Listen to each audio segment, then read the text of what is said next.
All right, guys, here we are in dispatch, or with the driver managers, which is actually more than just being a dispatcher and driver manager, because they pretty much do everything that you guys can't do, and then some. And we're here with Jawan. Did I say it right again this time? You did. Okay.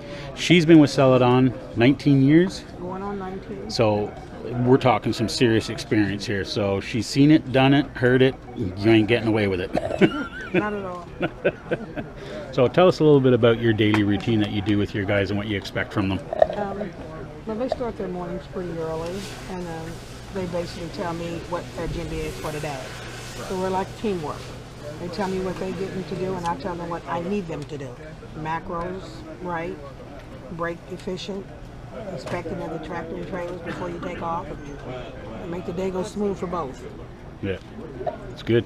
Do you have you been running into any pitfalls with, let's say, newer drivers that aren't used to your routine and the way you like to do things? Yes, because they're not familiar with that, especially when they're brand new, just coming out of school. A lot of them, coming aboard, they need guidance. So I try to teach them now when they're young. As they get older, they'll have their trucking industry in charge of themselves, basically. So macros are very important, so I let them know they need to do that. Okay, so how important is it to you, or how does it help you? Let's say someone like me who has a bad habit of not necessarily doing my ETA, PTA right away. How does that affect you when that's not done? It does, and keeping you rolling with miles, because with that efficiency not updated, I don't know when you're ready for your next load. So I got to assume what you're doing. Okay. And after a while, I'll get a pattern that's familiar. If you're a night runner, a day runner, a midday, I only drive 7 hours a day, only 400 miles, 500 miles. I get the routine of that. But those macros are important because it helps me keep you making your miles. Okay. That is not good. Yeah, that's true. Do you keep any kind of like crib notes on your drivers, or is it because of your experience you can just keep a mental tab on what each driver is kind of like? I think it's a mental tab because I've done it so long. Yeah. That I have 3 sets of drivers, as I call them, my 1, 2, 3 drivers. All of my good drivers, my smooth drivers, and my driver just like slow and just do the basic, and that's it. Okay. I know them, and I know what to do. So you basically get a good mental image of who are the hard runners and who are the ones that just want to sort of skate by and... Exactly. So do you find that the guys that are just skating by are the ones that complain the most, or...? They're the ones needy, so I would the say needy drivers, more needy, special needs people like me. You can look at them like that. It's more needy. Yeah. That's because they drag their feet. Okay, so you kind of like have to give them a kick in the morning, get out of bed, and absolutely, I get do. driving. 10 hours are up. Let's get moving. Yeah. And a lot of drivers I can take 11 hour break, even though it's 10. But the runners that take 10, you know who they are. Yeah. 10:01, they're moving. Okay. Bottom 11 hours, then they start their day on off. Yeah, nice and slow. But so you get used to their routines also. So guys, if you're thinking that your DMs aren't paying attention to you, here we have one with the experience that definitely she's going to keep the stopwatch on you. That's exactly how you run. So when a driver is in need of a load or coming up, ETA, PTA set and everything, do you have stuff, what pops up on your screen to tells you like to get them pre-planned on a load, or do you not worry about that? Do you leave that up to the planners? When I see it blank and I don't see how these are all highlighted in white, that they are not loaded yet, then I bring him up and see how close he is. 500, so I feel fresh tomorrow morning, he'll be ready to go midday. And the computer can tell me exactly. I estimate that driver can be in there legally by 8 in the morning. He sets his PTA for 1 o'clock. He's going to make sure he give himself a leadway. Yeah. And at midnight tonight, before he shuts down, he'll update that PTA again. Okay. Let me know I'll be in there first thing. Okay. Now, do you send a free form to your driver to update the PTA, or do you just send the standard macro message saying ETA, PTA, please? I just send a free form. Yeah. Just send me your legal ETA, because they already know that I'm trying to pre-plan them. And without that, you don't get it. Okay. Because I find with some of our DMs, we just get messages like the pre-canned messages says update PTA, ETA. I don't send and those. I find that very impersonal. Like, I just set my ETA, PTA. Why are you questioning me? Why are you asking me again? Now, if you tell me in a free form that, hey, listen, I'm trying to get you planned on a load, are you still good with, your current And you look at it ETA, more PTA? better. Yeah. I sent you that just as the same. That's what you would say. Yeah. But if I send a free form saying that, they know I'm trying to work on it based on your PTA and hours you got, I'm trying to get you a load, and they help me out with that. Okay. So I don't send that free form. I send me a free form to my drivers. I don't send the ETA, PTA macro.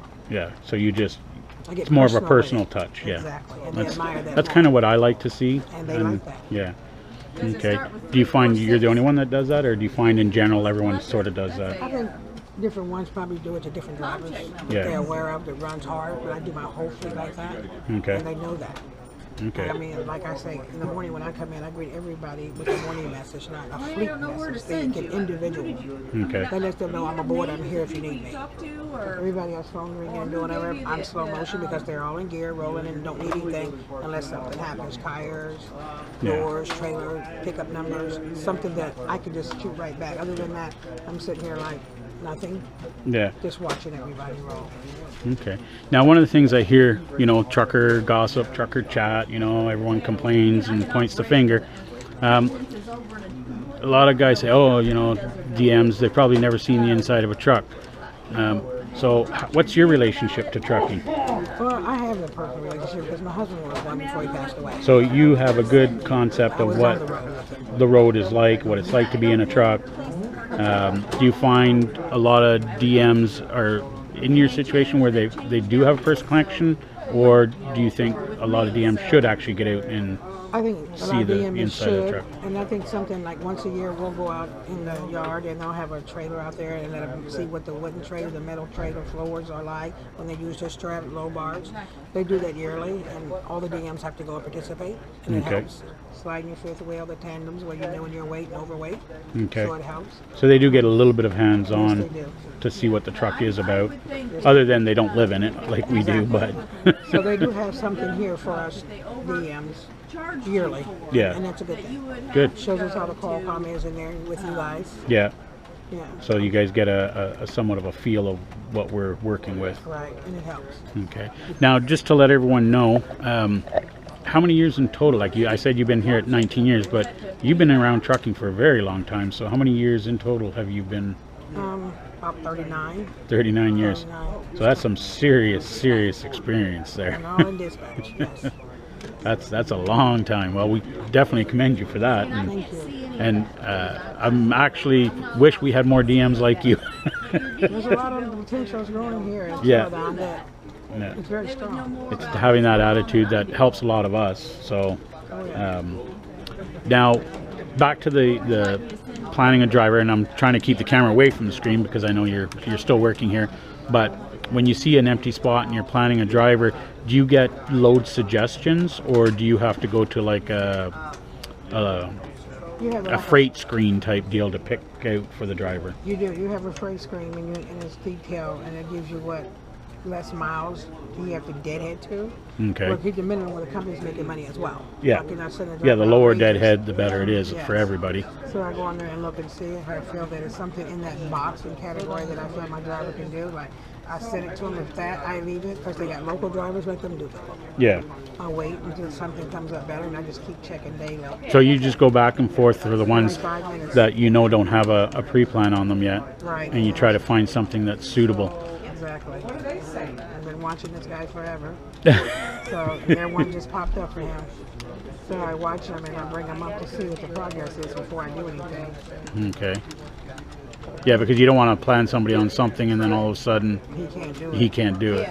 You see, I know he can do that load. And I try to do, like I said, the less of deadhead, but if I don't see one and I know I can do it, I keep track of everything I do to my drivers when I send it to them. Now, do you see? Now I noticed you were keeping actual physical crib note there on trucks, which I don't see a lot of DMs doing.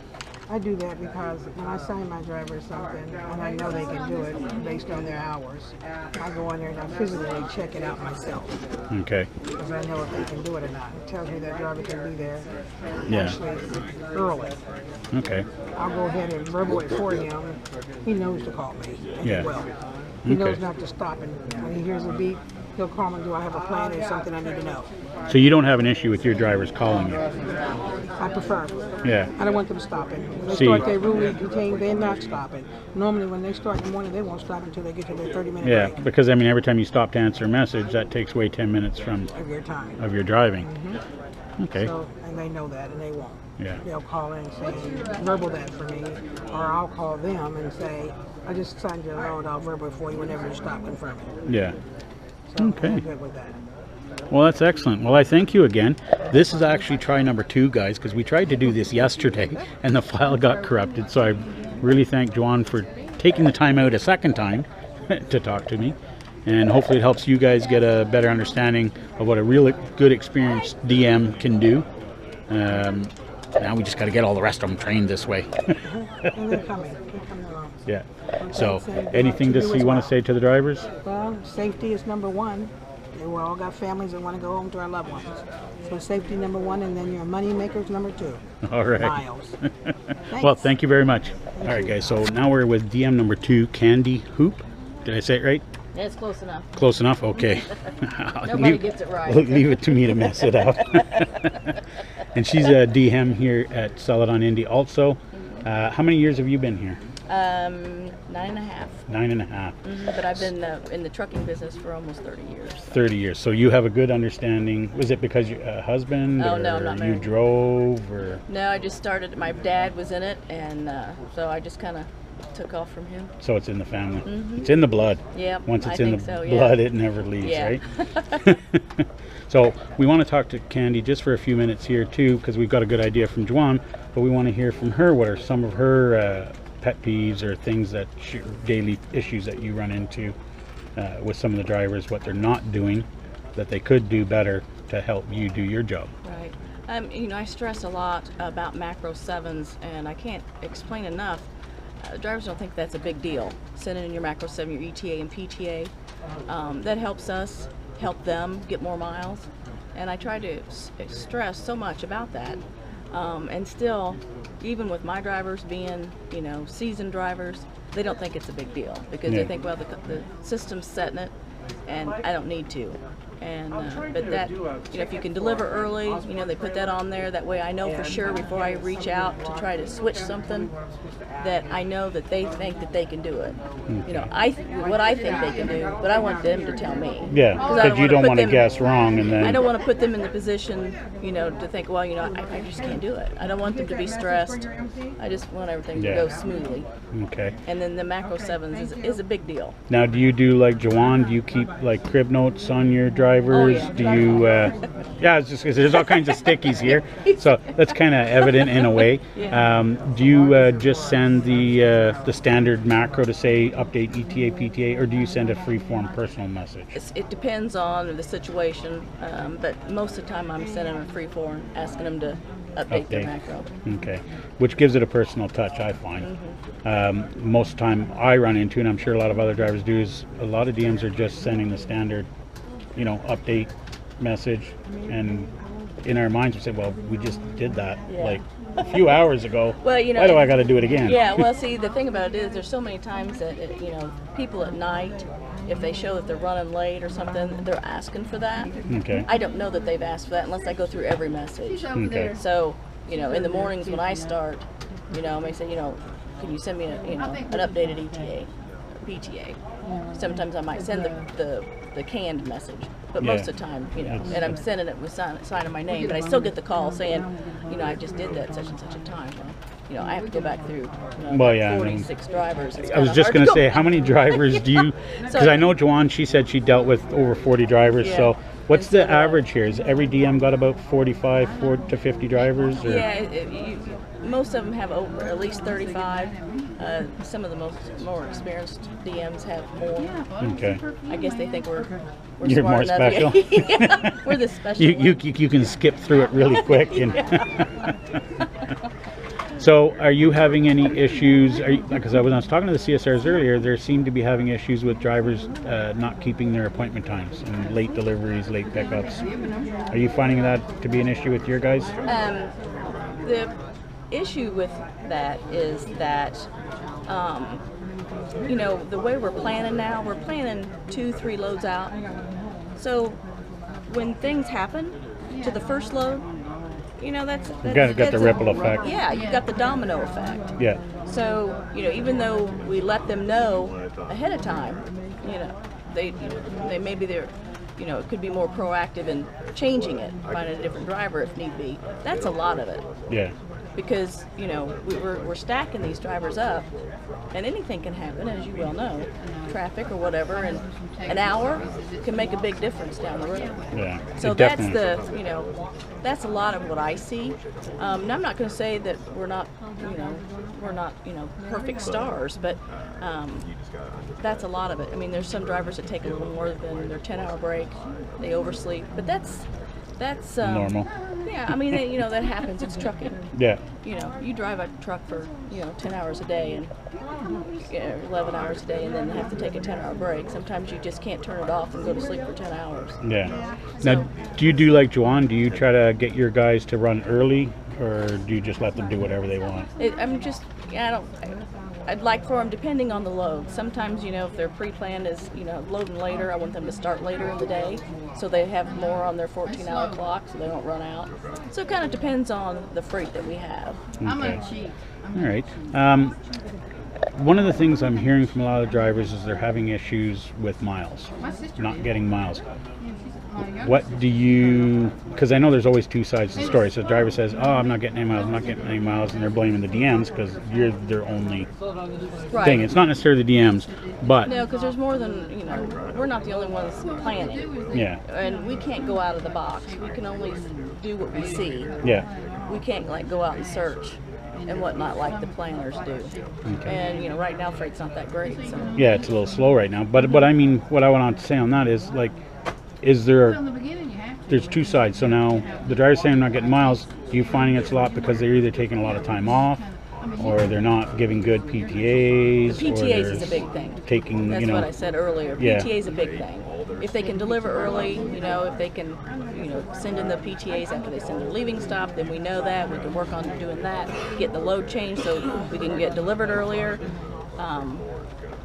And, you know, some of it is, you know, the home times or taking extended breaks and things like that. That all affects it. You know, it's a combination. We're all a team, and we have to work together. And, you know, with my drivers, you know, I've had most of them, you know, 8-9 years, so I know them. They get good miles. It's the new drivers coming out that, you know, they think that they can go home every other weekend and make good money. It ain't gonna happen that way. Yeah, it's all about staying out and planning a little bit better on their part. Exactly. So that's the, you know, the old timers. They're not old, but I mean, by no means. But make sure I throw that out there.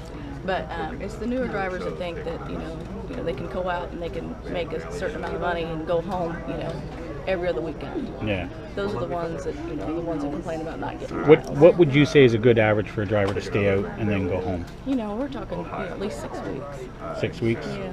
Okay. So, I mean, to make good money. Yeah, to keep it consistent. All right. See, me personally, I like to go home every second weekend, but that's different up us, the way they plan us, and that's just my age. And I'm not saying I don't have drivers that do that and then they run really hard, but I don't look at like once a week, you know, once a month or whatever, they go home. Yeah, I don't necessarily look. If I have low miles, I know why I have low miles. It's because I spent the time at home. Yeah, so exactly. I'm not going to scream about my miles in that sense. Exactly. So, anyways, we're just going to wrap this up here. I really appreciate your time. Is there any message that you have for the drivers that you want to say? We appreciate you and everything that you do. Thank you. Thank you very much, Candy. Thank you.